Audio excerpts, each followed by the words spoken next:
Hello friends, welcome to our YouTube channel ABSM John. Let's start our topic normal form and canonical form. Okay, आज का जो हमारा topic रहेगा वो normal form के ऊपर रहेगा. तो आशा करते हैं आप सब लोग ठीक रहेंगे, ठीक होंगे और आपको ठीक होना पड़ेगा बिकॉज ऑफ कि आपका हेल्थ अगर ठीक नहीं रहेगा तो फिर आप पढ़ाई कैसे करिएगा. इसीलिए आपको स्वस्थ रहना होगा और हम आशा करते हैं कि आप सभी स्वस्थ होंगे. और अब हम आगे की पढ़ाई स्टार्ट करेंगे. ठीक है, चलिए हमारा आज का जो फॉर्म है वो मैं आपको बता देती हूँ कि नॉर्मल फॉर्म होता क्या है. एक्चुअल में नॉर्मल फॉर्म क्या होता है. ठीक है, तो जैसे कि कोई जैसे कि कोई मैट्रिक्स है. ठीक है, तो उस मैट्रिक्स को हम पहले यूनिट मैट्रिक्स में कन्वर्ट करेंगे. ठीक है, और उसके बाद यूनिट मैट्रिक्स में कन्वर्ट करने के बाद उसके बाद वाला जो रो होगा और कॉलम होगा उसको हम लोग को ज़ीरो करना होगा, तब जाके वो हमारे नॉर्मल फॉर्म में आएगा. अगर आप यूनिट मैट्रिक्स ले आएँ या सेकंड ऑर्डर या थर्ड ऑर्डर कुछ भी ऑर्डर का, तो और उसके बाद वाला रो अगर ज़ीरो नहीं है या फिर कोई एक एलिमेंट है जिसकी किसी रो का या किसी कॉलम का जहाँ ज़ीरो नहीं होता है, तो वो नॉर्मल फॉर्म में नहीं आएगा. उसको पहले ज़ीरो करना होगा. मुझे पता है आपको समझ में नहीं आ रहा है. चलिए हम लोग एक एग्ज़ाम्पल के थ्रू इसको समझते हैं. ठीक है, तो हम एक क्वेश्चन लेते हैं नॉर्मल फॉर्म के ऊपर. ठीक है, हमें रैंक ऑफ मैट्रिक्स निकालना है नॉर्मल फॉर्म के ऊपर. मतलब नॉर्मल फॉर्म से हमको रैंक ऑफ मैट्रिक्स निकालना होगा. ओके, आता है, कभी कभी पूछता है एग्ज़ाम में. ठीक है, तो आप इस फॉर्म का उपयोग कैसे करेंगे, इसका यूज़ कैसे करेंगे, चलिए देखते हैं. क्वेश्चन हम लोग लेते हैं. क्वेश्चन क्या है? 0000100. इसके बाद 210 3 - 1 0 3 - 1 0. उफ, यहाँ 2 है. 3 - 1 0.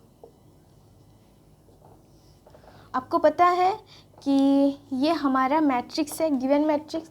ये क्वेश्चन में दिया हुआ ये मैट्रिक्स है जिसका हमें निकालना है रैंक. ओके, इस मैट्रिक्स का हमें निकालना है रैंक, और वो भी नॉर्मल फॉर्म के ऊपर. आज पहला क्लास है नॉर्मल फॉर्म के ऊपर, तो इसीलिए आपको थोड़ा समझने में दिक्कत होगा. बट इसके बाद वाला लेक्चर भी मैं एक क्वेश्चन और लूँगी जिसमें जो भी नॉर्मल फॉर्म के ऊपर ही होगा. ओके, अगर मैं एक क्वेश्चन आपको बताती हूँ तो शायद आपको समझ में ना आए. सेकंड क्वेश्चन में आपको कंफर्म है समझ में आ जाएगा. आप वीडियो को रिपीट भी कर सकते हैं और देख भी सकते हैं. चलिए हम लोग स्टार्ट करते हैं नॉर्मल फॉर्म. ठीक है, इसका नॉर्मल फॉर्म कैसे निकालते हैं. नॉर्मल, आपको यूनिट मैट्रिक्स पता होगा 1 0 0 0. सॉरी, यहाँ 1 होता है. ये हो गया 2/2 यानी कि सेकेंड ऑर्डर का यूनिट मैट्रिक्स. इसको कहते हैं यूनिट मैट्रिक्स. इसको हम आर के जगह हम 2 लिखते हैं. सेकेंड ऑर्डर यूनिट मैट्रिक्स इसको हम लोग कहते हैं. ठीक है, और अगर इस तरह रहे 0 0 1 0 0 0 1, तो ये थर्ड ऑर्डर यूनिट मैट्रिक्स कहलाएगा. समझ में आया? तो इस तरह से हम यूनिट मैट्रिक्स लेते हैं. आपको पता है, आपने 11th-12th में पढ़ा होगा कि यूनिट मैट्रिक्स जिसका डायगोनल, यानी कि इसको डायगोनल कहते हैं, डायगोनल एलिमेंट 1 हो, यूनिट हो, तो वही यूनिट मैट्रिक्स कहलाता है. ठीक है, अब हम इसको रफ करते हैं. चूँकि हमारे यूनिट मैट्रिक्स पे क्वेश्चन डिपेंड नहीं है, बट मैं समझाने के लिए इसको बता रही थी. हमें निकालना है रैंक. ठीक है, तो पहले हम लोग लिख लेते हैं the given matrix is A. Okay, A हम इसको ए मान लेते हैं. इस मैट्रिक्स को हम क्वेश्चन में जो दिया हुआ है उसको हम ए मान लेते हैं. 1 0 0 2 1 0 3 - 1 0. ठीक है, ये हमारा मैट्रिक्स है गिवन मैट्रिक्स. तो हमने उसी को लिखा है कि द गिवन मैट्रिक्स इज़ ए. जो दिया हुआ मैट्रिक्स हमारा है वो ए है, इसको हम ए माने। इसको हम सॉल्व करते हैं अब, जैसे पहले सॉल्व कर रहे थे। लेकिन इसमें एक अच्छा होगा, मतलब एक टर्म अच्छा है कि आप कोई भी एलिमेंट्री ट्रांसफॉर्मेशन का यूज़ करके आप उसको यूनिट मैट्रिक्स में कन्वर्ट कर सकते हैं। कोई भी, चाहे रो कॉलम, किसी भी ट्रांसफॉर्मेशन से आप इसका यूज़ कर सकते हैं। देखिए ये कॉलम 1 है, ये कॉलम 2 है, सॉरी ये कॉलम 3 है, ये कॉलम 4 है। ये यानी कि हम इसको पढ़ेंगे C1, इसको C2, इसको C3, इसको C4, ओके। और ये जो है हमारा ये कॉलम ये रो 1 है, ये R2 है, ये R3 है, ये R1, R2, R3, okay. Confirm, ये सब तो आपको पता ही है। तो हम एक काम करते हैं, जब हम बोलें कि नॉर्मल फॉर्म निकालने के लिए आप कोई भी एलिमेंट्री ट्रांसफॉर्मेशन का यूज़ कर सकते हैं, तो हम ये जो सेकंड कॉलम है इसको हम फर्स्ट कॉलम के साथ इंटरचेंज कर देंगे, ठीक है। इसको कहते हैं C1 tends to C2, okay.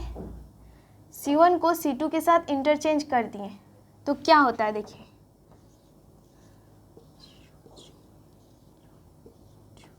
और जो हमारा सेकंड और थर्ड C3 एंड C4 है वो तो वैसा का वैसा ही रहेगा, ठीक है। हो गया हमारा क्वेश्चन, ठीक है। क्वेश्चन सही तो है, ओके, ठीक है। तो देखिए हम इसको इंटरचेंज कर दिए C2 एंड C1 में। अब इसको रफ करते हैं ताकि आगे वाला पोर्शन लिख सके, ठीक है। यहाँ से हम रफ करते हैं, आप लोग वीडियो पॉज करके भी लिख सकते हैं।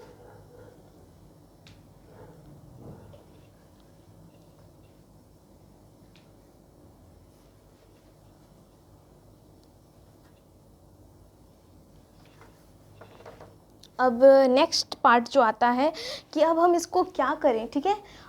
देखिए हमें यहाँ लाना था 1, ओके। इस जगह पे हमें लाना था 1, तो हमने इसको 1 में चेंज कर दिया।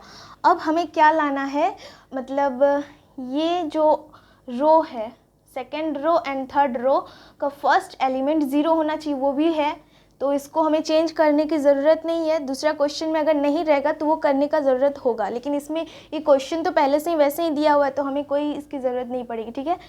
सेकंड कॉलम में देखिए फर्स्ट एलिमेंट को हमें 0 करना पड़ता है, तो ये तो ऑलरेडी 0 है, हमें यूनिट मैट्रिक्स में लाना होगा, ठीक है। 1 0 0, ठीक है, फिर 1 0, फिर 0 0 1।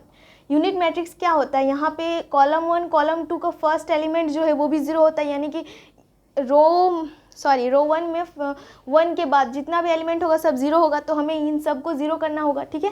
अब इन सब को 0 करने के लिए हमें क्या करना पड़ेगा, 2 को, यानी कि ये कॉलम 3 है, यानी कि C3 minus 2 times of C1 करेंगे, यानी कि C3 minus 2 times of C1, यानी कि 1 में 2 मल्टीपल कर देंगे और 2 से माइनस कर देंगे, तो हमारा जो C3 का फर्स्ट एलिमेंट है वो 0 हो जाएगा। होगा कि नहीं, देखिए आप थोड़ा सा समझने की कोशिश कीजिए। ये हमारा C3 है, okay. C3 minus 2 times of C1, चूँकि इधर में 0 है, ठीक है, इसमें हम कोई भी चीज़ मल्टीपल डिवाइड करें, 0 के साथ कोई भी चीज़ मल्टीपल डिवाइड करें तो वो 0 ही रहता है।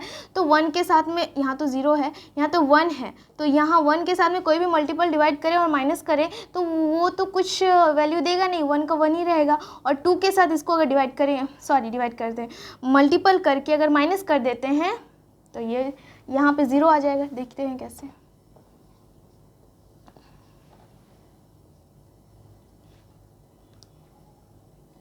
ज़ीरो 0 0, ठीक है, यहाँ पे 1 है, इसके बाद तीनों एलिमेंट 0, इसके बाद यहाँ 0 हो जाए। अब ये 0 कैसे आए, देखिए C3 minus 2 times of C1, okay, 2 times of C1 किए तो यहाँ 0 हो जाएगा, यहाँ 1 है, 1 ही रहेगा, ये 0 होगा। 3 माइनस 1 0।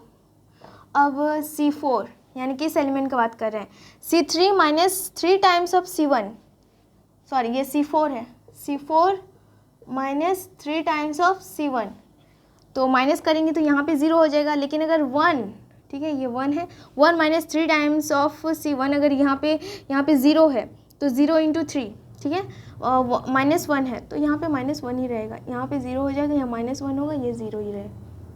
ठीक है, यहाँ तक आपको समझ में आ गया होगा।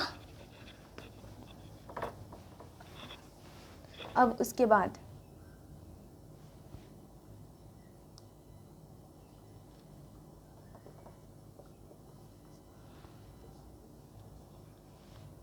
बाद हमें एक ही हमारे यूनिट मैट्रिक्स ये नहीं होगा, यहाँ पे हमें 0 करना पड़ेगा, तब जाके हमारा ये सेकेंड ऑर्डर का यूनिट मैट्रिक्स बन सकता है। यहाँ 1 है, 0 0 0 0, यहाँ 1 है, 0, यहाँ 0, यहाँ भी 0, यहाँ भी 0 हो जाए। कैसे, देखिए ये C3 है, सॉरी C4 है, C4 इसके साथ अगर C3 को प्लस कर देते हैं, यानी कि C4 प्लस C3, -1 प्लस 1 क्या होता है, 0 होता है, 0 हो गया। अब क्या करना है, देखिए हमारा आ गया रैंक ऑफ मैट्रिक्स 0 1 0 0 0 1 0 0 1। क्या कि यहाँ पर ये जो थर्ड यानी कि कॉलम 3 है, इसको हम कॉलम 2 के साथ इंटरचेंज कर दिए, कॉलम 3 टेंड्स टू कॉलम 2।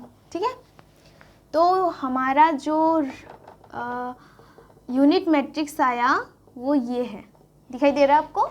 हमारा जो यूनिट मैट्रिक्स है वो ये है, और यूनिट मैट्रिक्स के अदर एलिमेंट, यूनिट मैट्रिक्स निकला हमारा ये, उसके बाद जितना भी रो कॉलम है सब ज़ीरो एलिमेंट है, सब ज़ीरो एलिमेंट है, और ये हमारा नॉर्मल फॉर्म बनता है। यूनिट मैट्रिक्स बनने के बाद जितने भी एलिमेंट बचते हैं वो सब ज़ीरो एलिमेंट होना चाहिए, तब वो नॉर्मल फॉर्म बनता है। और जो हमारा जिस ऑर्डर में हमारा ये यूनिट मैट्रिक्स आया, यानी कि ये 2x2 ऑर्डर का आया, तो ये हमारा रैंक हो जाता है। तो हम कहाँ लिखें, यहाँ पे लिख देते हैं। ठीक है, यहाँ पे लिखते हैं,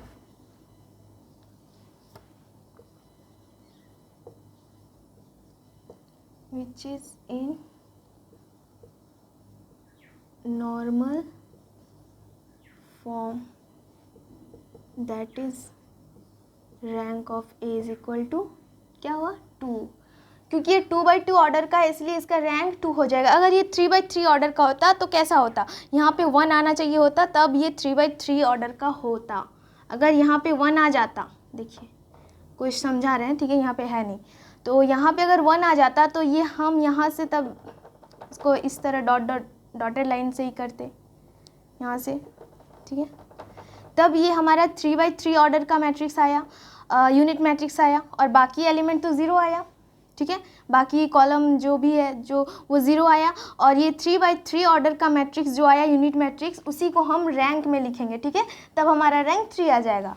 लेकिन चूंकि यहाँ पे 2x2 ऑर्डर का आया है और यहाँ पे 0 है, और इसीलिए ये सेकेंड ऑर्डर का यूनिट मैट्रिक्स निकला जो हमारा रैंक ऑफ मैट्रिक्स को दर्शाता है। ओके, आप नोट कर लीजिए।